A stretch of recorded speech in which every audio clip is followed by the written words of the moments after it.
ஓம் ஸ்ரீ குருப்யோ நமக. நன்றாக குரு வாழ்க, குருவே துணை. பரபிரம்ம ருத்ரகாயத்ரி ஞானஸ்தலத்து நண்பர்களுக்கு வணக்கங்களும் வாழ்த்துக்களும் கூறி ரிஷப லக்னத்திற்கு இந்த பதிவை பார்க்க இருக்கிறோம்.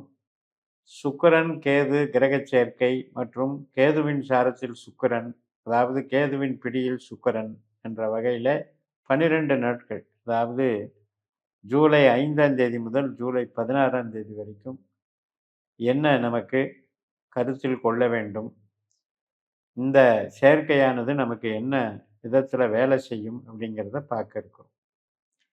சுக்கிரனே தான் நம்ம லக்னத்துக்கு அதிபதி. ஆனாலும் கூட சுக்கிரனுடைய நட்சத்திரம் கெட்ட ஸ்தானத்தில் தாங்க இருக்கு. 4ஆம் இடமான சிம்ம ராசியில் தான் சுக்கிரன் நட்சத்திரம் இருக்கு. 8ஆம் இடமான தனுசு ராசியில் தான் பூராடமாக இருக்கு. 12ஆம் இடமான மேஷராசியில் தான் பரணியாக இருக்கு. இது மாதிரி ஒரு சுக்கிரன் நமக்கு லக்னாதிபதியாக இருந்தாலும் இந்த 4, 8, 12 உட்கார்ந்துட்டா அவ்வளவு சிறப்பு இல்லைங்கிறத இயற்கை நம்மளுக்கு சொல்லுது. அப்படிப்பட்ட 4ஆம் இடத்துக்கு தான் சுக்கிரன் போறாரு. இது எப்படி நல்லதா இருக்க முடியும்? அது மட்டும் இல்லை, சுக்கிரனுக்கும் கேதுவுக்கும் ரொம்ப வேறுபாடுகள் இருக்கு. கேது எதுவுமே வேண்டான்னு சொல்ற கிரகம். சுக்கிரன் எல்லாமே நல்லா இருக்கணும், எல்லாமே வேணும், எல்லாமே செழிப்பா இருக்கணும், கவர்ச்சியா இருக்கணும், ஒரு நல்ல வாசனை பொருள், நல்ல வாசனை திரவியம், நல்ல பட்டு துணி, நல்ல பொருட்கள், நல்ல உணவுகள், நல்ல இனிப்பு சார்ந்த வகைகள், அது மாதிரி நல்ல ஃபர்னிச்சரு, நல்ல வீடு, நல்ல வாகனம், அத்தனைக்கும் சொகுசு காட்டுகிற அத்தனை பொருட்களும் சுக்கிரன் தான். இதை வேண்டான்னு சொல்கிற சன்னியாசி கிட்ட போய் இந்த சுக்கிரன் போய் கனெக்ட் ஆகுறாரு. அப்போ கேது சூரியனையே விழுங்கக்கூடியது தான் கேது. கிரகண தோஷம் அப்படிங்கிறது கேதுவுக்கு உண்டு. அதாவது கேது கிட்ட மாற்ற எந்த கிரகத்துக்கும் அது உண்டு. அப்படிப்பட்ட கேது கிட்ட போய் இந்த சுக்கிரன் மெர்ஜ் ஆகிறாரு. அப்போ இதன் மூலமாக நம்ம என்ன பார்க்கணும் அப்படின்னா, மூலதனம் போடலான்னு இருக்கேன், அல்லது வீடு கட்டலான்னு இருக்கேன், இடம் வாங்கலான்னு இருக்கேன், ஒரு வண்டி வாங்கலான்னு இருக்கேன், வீட்டில் ஒரு ஆல்ட்ரேஷன் பண்ணலான்னு இருக்கேன், மற்றும் ஃபர்னிச்சர்ஸ் எல்லாம் புதுசாக வாங்கலான்னு இருக்கேன், house hold materials, washing machine, TV, fridge, இது மாதிரி ஐட்டங்கள், பொழுதுபோக்கு சாதனங்கள் எல்லாமே சுக்கிரன் தான்.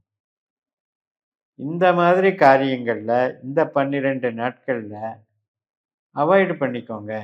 அவ்வளோதான் இதில் நம்ம சொல்ல வேண்டிய விஷயம். ஏனென்றால் அது நல்ல முதலீடாக இருக்கணும் இல்லையா? நமக்கு நாம் விரும்பி செய்யக்கூடிய அந்த செலவானது நல்ல செலவாக இருக்கணும் இல்லையா? நமக்கு மகிழ்ச்சி தரக்கூடியதாக இருக்கணும் இல்லையா? அது இல்லை அப்படிங்கிறத தான் இந்த கேதுவும் சுக்கிரனும் சொல்கிறாங்க. கேதுவினுடைய நட்சத்திரத்திலேயே கேது இருக்காரு. அப்போ 4ஆம் இடம் பலம் பெறுகிறது. இப்போ உங்களுக்கு கேது திசை நடக்குதுன்னு வைங்க, ஏதோ ஒரு வகையில் வீடு கட்ட வைக்கும், இடம் வாங்க வைக்கும். ஆனால் அது எப்படி இருக்கும் அப்படின்னா, ஒரு மாதிரி வாஸ்து குறைபாடு அல்லது வால் மாதிரி இழுத்துக்கிட்டு இருக்கும். அப்போ கேதுனுடைய தன்மை நமக்கு நெகட்டிவாக இருக்குது. இப்போ சுக்கிரன் அப்படி உங்களுக்கு 4ஆம் இடத்து புள்ளியாக சுக்கிரன் அமைந்திருந்தால், ஒருவேளை நீங்கள் ரோகிணியில் லக்ன புள்ளி அமைஞ்சதுன்னா உங்களுக்கு 4ஆம் இட புள்ளி சுக்கிரனாக வரும். அப்போ பிரச்சனை இல்லை, நல்லா இருக்கும். அப்போ இதை எப்படி பார்க்கலாம் அப்படின்னா, கிருத்திகையில் 3 பாதமும் ரோகிணி 1 பாதமும் பிறந்தவங்களுக்கு தான் ரொம்ப இடைஞ்சல்னு சொல்ல வரேன். மற்றவங்களுக்கு வீடுனாலேயோ இடத்துனாலேயோ வாகனத்தினாலேயோ பிரச்சனை கிடையாது.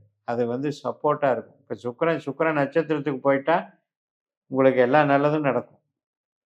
நல்லா பர்ச்சேஸ் பண்ணுவீங்க, நல்லா சொகுசான பொருட்களை அனுபவிக்கக்கூடிய யோகம் உண்டு. அதாவது பஞ்சனை, மெத்தை, மாடி வீடு அத்தனையும் சுக்கிரனுடையது. அதனால் இன்றைக்கி அப்டேட்டடாக இருக்கக்கூடிய வாகனமாகட்டும், அப்டேட்டட் டிசைனில் இருக்கக்கூடிய மாடி வீடுகளாகட்டும், பங்களாக்களாகட்டும் எல்லாமே சுக்கிரன்.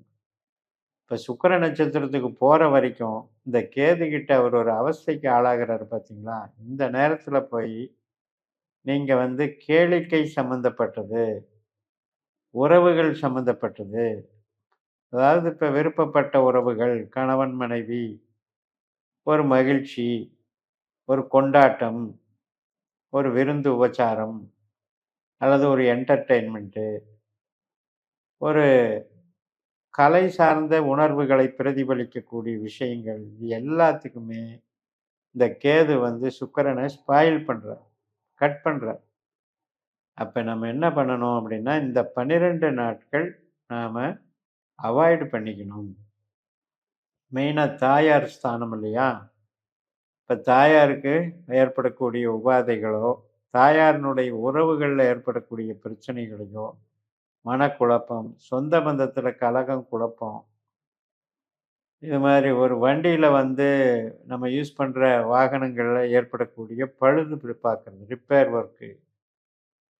அது ஒண்ணுமே இல்ல, நல்லா ஓடிட்டு இருந்தது. இப்ப இவ்வளவு செலவு வச்சிருச்சேன்னு சொல்ற அளவுக்கு.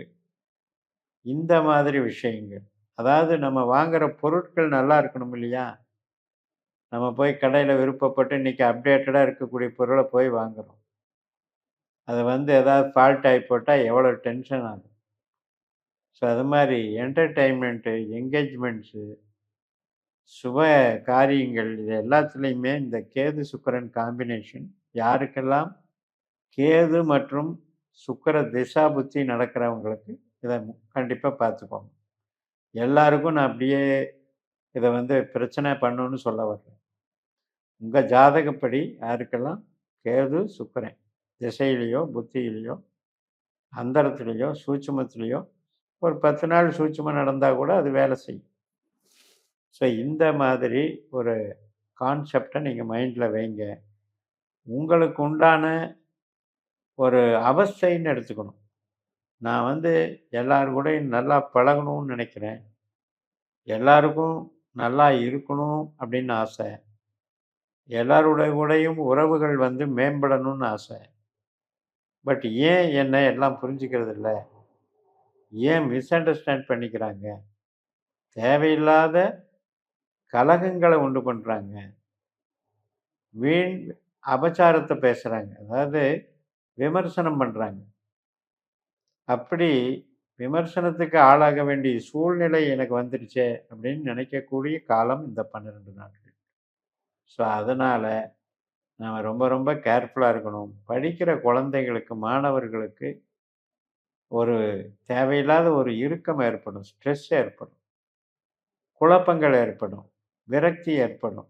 ஸோ அதையெல்லாம் நம்ம கொஞ்சம் மேனேஜ் பண்ணிட்டு, சரி இதுக்கு என்ன பரிகாரம் பண்ணலாம்? என்ன வழிபாடுகள் பண்ணலாம்?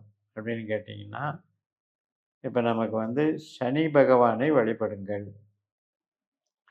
அதே மாரி அம்பாளை வழிபடுங்கள். இந்த 2 வழிபாடுகளும் தாராளமா பண்ணலாம். பிரார்த்தனை பண்ணிக்கோங்க. மற்றபடி புது திட்டங்கள வந்து இந்த 12 நாட்களில் தவிர்த்திடுங்கள் என்று சொல்லி நிறைவு செய்கிறேன். இந்த சேனலை சப்ஸ்கிரைப் பண்ணி ஷேர் பண்ணுங்க. உங்க தனிப்பட்ட ஜாதக பலாபலன்களை என்னுடைய வாட்ஸ்அப் நம்பர்ல தொடர்பு கொண்டு பலன் பெறுங்கள். உங்களிடமிருந்து விடைபெறுகிறேன். உங்கள் ஜெயம்எஸ். நன்றி. வணக்கம்.